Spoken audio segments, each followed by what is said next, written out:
कई बार कुत्तों के हमले से घायल होने वाले लोगों की खबरें या फिर उनकी मौत की खबरें सामने आ जाती हैं। एक तरफ उस तरह के पीड़ित लोग हैं जो कुत्तों के हमले से परेशान हो जाते हैं और दूसरी तरफ कुत्तों से मोहब्बत करने वाले लोग भी हैं। और इसको लेकर अब देश में एक नई तरह की बहस छिड़ चुकी है।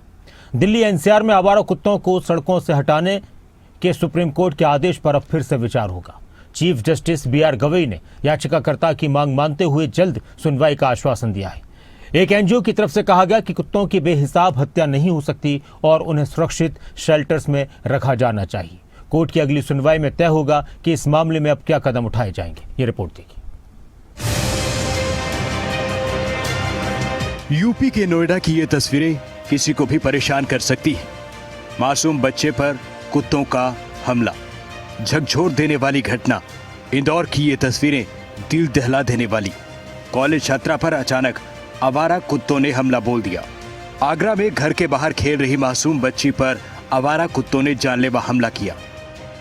इन्हीं तस्वीरों को देखकर देश की सबसे बड़ी अदालत सुप्रीम कोर्ट ने चिंता जताई है।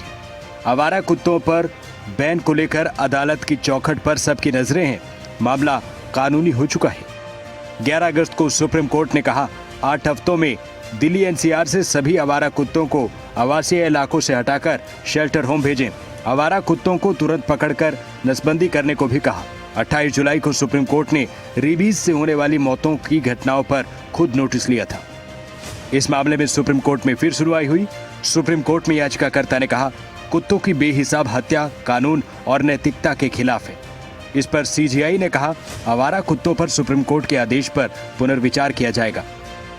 आवारा कुत्तों के आतंक को लेकर सुप्रीम कोर्ट की चिंता समझने के लिए आप इन आंकड़ों पर गौर कीजिए।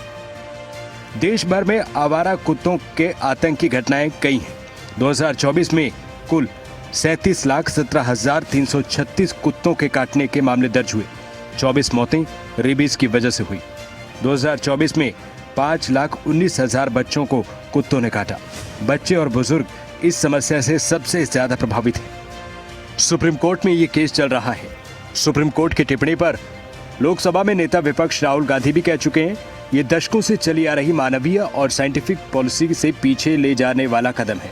ये बेजुबान पशु कोई समस्या नहीं जिन्हें हटाया जाए। मामला सुप्रीम कोर्ट में है। देखना होगा कि सुप्रीम कोर्ट आवारा कुत्तों को शेल्टर होम भेजने के 11 अगस्त के आदेश में संशोधन करेगा या नहीं। अदालत के इस फैसले का असर दिल्ली एनसीआर के लोगों और पशु अधिकार कार्यकर्ताओं दोनों पर पड़ेगा। सवाल है क्या दिल्ली एनसीआर में कुत्तों का भविष्य बदल जाएगा या आदेश यथावत रहेगा। जवाब आने वाली सुनवाई में मिलेगा। ब्यूरो रिपोर्ट, खबरें अभी तक।